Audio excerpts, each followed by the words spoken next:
नाजरीन, MLC election के सिलसिले में बहुत ही अहम मालूमात आपको बता रहे हैं।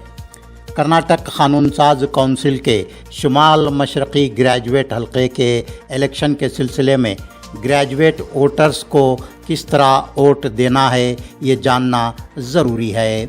ये इलेक्शन EVM से नहीं बैलेट पेपर से होता है।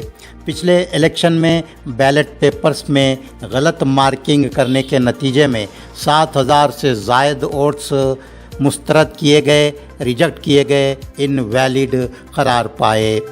इससे किसी भी उम्मीदवार की कामयाबी पर बड़ा असर पड़ता है। 3 जून को वोटिंग के मौके पर पोलिंग बूथ में ग्रेजुएट वोटर्स को बैलेट पेपर्स और पेन दिया जाएगा। आपको इसी पेन से मार्किंग करनी होगी। अगर आप किसी दूसरे पेन से या फिर अपने पास मौजूद पेन से बैलेट पेपर पर मार्किंग करेंगे तो आपका बैलेट पेपर रिजेक्ट कर दिया जाएगा, इनवैलिड करार दिया जाएगा। आइए हम आपको बताते हैं कि बैलेट पेपर में किस तरह सही मार्किंग करनी है। नाजरीन, हम आपको स्क्रीन पर सही मार्किंग किए गए बैलेट पेपर्स बता रहे हैं। इस तरह अगर आप तरजीही प्रेफरेंस वोट देंगे तो आपका बैलेट पेपर दुरुस्त वैलिड करार पाएगा और आपका वोट काउंटिंग में लिया जाएगा। नाजरीन, अब हम आपको स्क्रीन पर वो बैलेट पेपर दिखा रहे हैं जिनमें गलत मार्किंग की गई है और ऐसे बैलेट पेपर्स मुस्तरद रिजेक्ट होंगे, इनवैलिड करार पाएंगे और काउंटिंग में शामिल नहीं किए जाएंगे। कर्नाटक कानून साज काउंसिल के शुमाल मशरक़ी ग्रेजुएट हलक़े के returning officer Krishna Bajpai, regional commissioner Gulbarga बता रहे हैं कि MLC इलेक्शन में ग्रेजुएट वोटर्स को किस तरह वोटिंग करना है। बैलेट पेपर पर कौन सी मार्किंग दुरुस्त वैलिड होगी और कौन सी गलत इनवैलिड होगी। आइए सुनते और देखते हैं कृष्णा बाजपाई जी के ये गाइडलाइंस। नमस्कार, मैं कृष्णा बाजपाई कर्नाटका विधान परिषद के लिए Karnataka north east graduate council से होने वाले इलेक्शंस के लिए मैं रिटर्निंग ऑफिसर हूं। कर्नाटका विधान परिषद के लिए Karnataka north east graduate constituency से चुनाव हमारे 3 जून को हैं, 3 तारीख को हैं।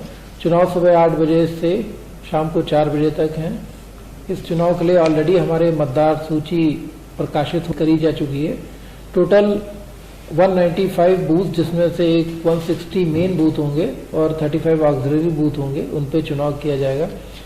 मैं सभी मतदाताओं से इस बात का अनुरोध करता हूं कि आप ये चुनाव रेगुलर EVM से नहीं होंगे, ये चुनाव बैलेट पेपर के जरिए किए जाएंगे। बैलेट पेपर में अपने प्रेफरेंस मार्क करने का एक विशेष तरीका होता है, तो सभी मतदाताओं से अनुरोध करता हूं कि आप एकदम करेक्ट तरीके से अपने प्रेफरेंस मार्क करें, नहीं तो बैलेट पेपर इनवैलिड होकर रिजेक्ट हो जाता है और रिजेक्ट बैलेट पेपर काउंटिंग के दौरान काउंट नहीं होता है। तो आपका बैलेट पेपर वैलिड रहे और काउंटिंग की प्रक्रिया का हिस्सा बने, इसके लिए बहुत जरूरी है कि आप बैलेट पेपर को करेक्ट मार्किंग करें। मैं कुछ आपको इसमें कैसे कौन से तरीके हैं जिनसे बैलेट पेपर करेक्ट होगा और बाकी अन्य तरीकों से बैलेट पेपर रॉन्ग माना जाएगा और उसको इनवैलिड करार दिया जाएगा काउंटिंग के दौरान। इसका नमूना आपको जल्दी से बता दे रहा हूं ताकि आप सब ध्यान रखें और अन्य मतदाताओं को भी इस बारे में जागरूक करें। एक ही बिल्कुल सिंपल तरीका है बैलेट पेपर का। इन्होंने अपने जो कैंडिडेट हैं, जो इनके प्रेफरेंस 1 है, उसके सामने इंग्लिश में 1 अंकित कर दिया है। सेकंड कैंडिडेट जो इनका प्रेफरेंस है, उनको सामने 2 अंकित कर दिया है, 3rd, 4th, और इस तरह से ये बैलेट पेपर इनका करेक्ट है।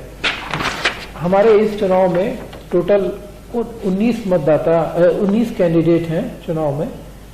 तो इसमें खास बात ये ध्यान रखनी है कि हमको सभी कैंडिडेट्स के लिए अपना ये वरीयता क्रम प्रेफरेंस ऑर्डर नहीं देना है। हम अगर 1 के लिए देना चाहते हैं, 2 के लिए देना चाहते हैं, 3 के लिए देना चाहते हैं, 4 के लिए देना चाहते हैं, हम जितने के लिए देना चाहते हैं। जैसे इस बैलेट पेपर में इस पर्टिकुलर मतदाता ने 4 के लिए प्रेफरेंस दिया है। उसका पहला प्रेफरेंस हो गया, दूसरा हो गया, तीसरा हो गया, चौथा हो गया। आप 5 के लिए देना चाहते हैं, आप 5 के लिए दे सकते हैं। आप सिर्फ 2 के लिए देना चाहते हैं तो पहला और दूसरा दे के 2 के लिए दे सकते हैं। इसी प्रकार आप रोमन न्यूमरल्स में भी first, second, third and fourth mention करके अपना प्रेफरेंस अंकित कर सकते हैं। ये भी करेक्ट बैलेट पेपर है। इसी तरह कन्नड़ा संख्याओं का प्रयोग करते हुए अपना प्रेफरेंस दे सकते हैं। ये भी करेक्ट बैलेट पेपर है। ये तीनों बैलेट पेपर जो भी मैंने दिखाए ये वैलिड मतलब जायज़ बैलेट पेपर रहेंगे और ये काउंटिंग की प्रक्रिया के दौरान इनको एक्सेप्ट किया जाएगा काउंटिंग के लिए। अब मैं 5 या 6 केसेस वो बता रहा हूँ जिसके जो अगर आप करते हैं तो आपका बैलेट पेपर अमान्य घोषित कर दिया जाएगा, काउंटिंग के दौरान इनवैलिड घोषित कर दिया जाएगा और उसको काउंटिंग की प्रक्रिया का हिस्सा नहीं बनाया जाएगा। पिछली बार काफ़ी संख्या में बैलेट पेपर्स जो हैं वो इनवैलिड होकर रिजेक्ट हो गए थे। तो ये एक बात है कि हमारे ग्रेजुएट पोर्टल्स अगर उनसे वही यही अनुरोध है कि वो सही से बैलेट पेपर पे मार्किंग करें ताकि उनके बैलेट पेपर इनवैलिड होकर रिजेक्ट ना हो। मैं आपको केसेस दिखाता हूँ। जैसे ये एक तरीका हो गया, इसमें इन्होंने अपना ऑप्शन नंबर 1 नहीं दिया है, ऑप्शन नंबर 2 से स्टार्ट किया है। क्योंकि ऑप्शन नंबर 1 देना कंपलसरी है, अगर 2 से स्टार्ट किया है तो ये बैलेट पेपर अमान्य हो जाता है।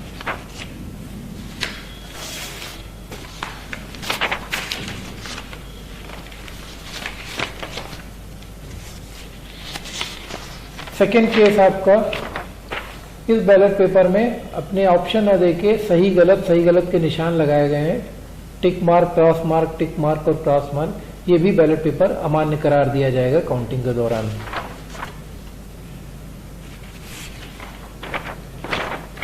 इस बैलेट पेपर में मतदाता ने कैंडिडेट के आगे प्रेफरेंस अंकित करते हुए ONE1 TWO2 THREE3 लिख दिया है। यह भी बैलेट पेपर अमान्य करार दिया जाएगा।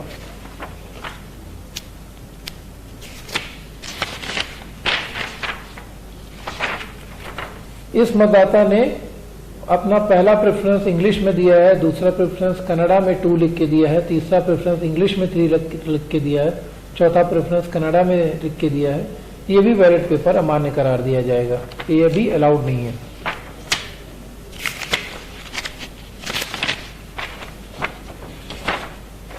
इस बैलेट पेपर में आप देख सकते हैं कि 1 के बगल में ONE लिखा हुआ है, 2 के बगल में TWO लिखा हुआ है, 3 के बगल में THREE लिखा हुआ है। यह भी बैलेट पेपर अमान्य करार दिया जाएगा।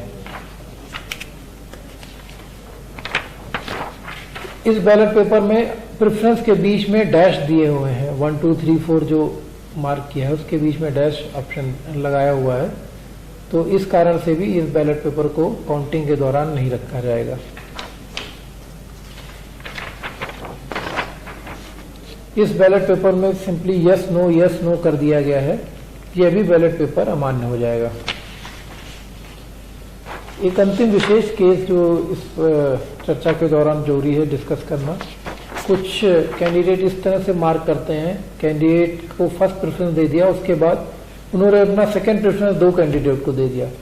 इस तरह की स्थिति में उनका फर्स्ट प्रेफरेंस तो एक्सेप्ट किया जाएगा, उसके बाद ये बैलेट पेपर का वैल्यू नहीं रहेगा, इसको एग्जॉस्ट कर दिया जाएगा और उसके बाद ये आगे नहीं ले जाया जाएगा।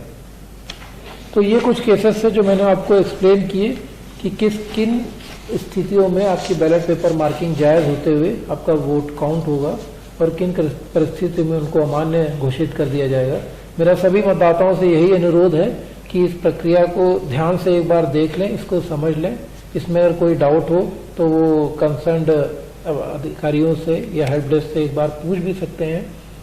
और ये इंश्योर रखें कि बैलेट पेपर, जैसे कि पिछले चुनाव में हमने देखा कि बहुत सारे बैलेट पेपर ना ये अमान्य घोषित किए जाते थे, वो स्थिति ना हो, ज़्यादा से ज़्यादा बैलेट पेपर वैलिड रहें और काउंटिंग का हिस्सा बने। नमस्कार, I am Krishna Bajpayee, returning officer for Karnataka north east graduate constituency elections.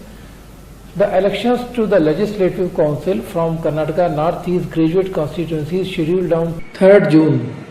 Dear voters, as we know that for this election, the voting process is different from the usual Lok Sabha election. Here, the ballot paper will be provided to each voter and the voting will be on the preference base. Like total we have 19 candidates and you have to mention your preference against each candidate. So I will explain you with few cases what would be the valid vote and in which cases the vote will be invalid. It is very necessary that your vote should be valid, then only it will be taken up in the counting process, otherwise it will be rejected as an invalid ballot paper. So I will explain you the entire thing with few cases. So this is the very first case. This ballot paper is accepted. Here as a preference we have marked the number, like the preference number 1, 2, 3, 4 and it's over. So this will be the accepted ballot. Here you have to notice this thing, that though we have total number of 19 candidates, but you can mark up to 1, 2, 3, 4 or whichever number you want to mark. You need not to mark all the 19 preferences. Similarly, in the Roman number you have marked the preferences. This is the correct ballot. It will be, it is a valid ballot. It will be accepted. Similarly, in the Kannada language also you can mention your preference in the ballot paper. This ballot paper is perfect and a valid ballot paper. Now I will come to the cases whether the ballot paper during the counting will be treated as invalid ballot paper. So I will take up few cases one by one. Case number 1. Here the preference has been started by 2. First preference has not been given. In this case, this ballot paper will be treated as invalid during the counting process. Case number 2. Here ballot paper, the tick mark and cross mark has been mentioned against the candidate. So this is not a preference, this only tick and cross has been mentioned. This ballot paper will be also treated as invalid ballot paper and will not be taken up in the counting process.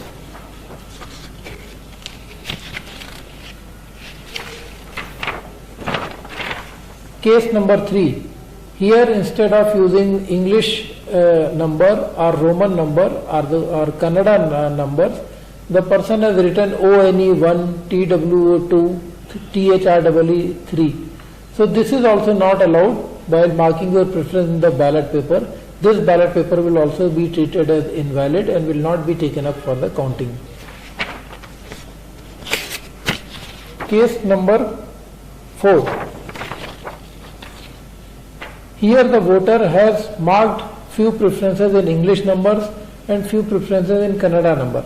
You can see preference number 1 has been marked in English number, 2 in Kannada, 3 again in English and 4 again in Kannada. This ballot paper is also will be treated as invalid ballot and will not be taken up for the counting. Case number 5. Here the candidate has marked with the English number, he has also written the number, like for 1 he has written ONE1, for 2 he has written TWO2, for 3 he has written THREE3. This ballot paper is also an invalid ballot paper and will not be taken up for the counting.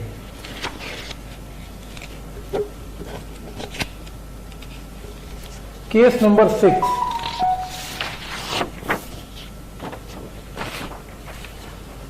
The voter has marked his preferences, but he has also marked few lines, like between first and second he has given some dash or line or some other thing.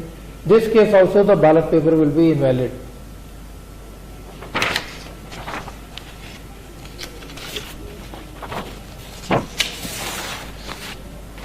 Case number 7. Here the voter has marked yes, no, no, yes against the candidate. This ballot paper is also invalid. Case number 7 is a special case where the voter has marked his first preference and then after that he has marked his second preference for 2 candidates.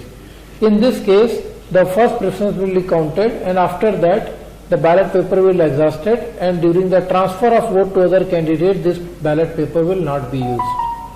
So these are the few examples where the ballot paper will be taken as invalid ballot paper. It will not be considered for the further process. Again, I am saying these three ballot papers, they are best way of marking has been done in these three ballot papers, and they are accepted. English numbers on the clean proper marking, and it will be a valid ballot paper and it will be accepted. Similarly, in the Roman numbers, the first, second, third and fourth options have been given by the candidate. It is perfect. Similarly, in the Kannada, the first, second, third, fourth has been mentioned by the candidate, and it is a valid ballot paper. So these three cases, other than these three cases, all other ballot paper are invalid and will be rejected due to different reasons. Thank you.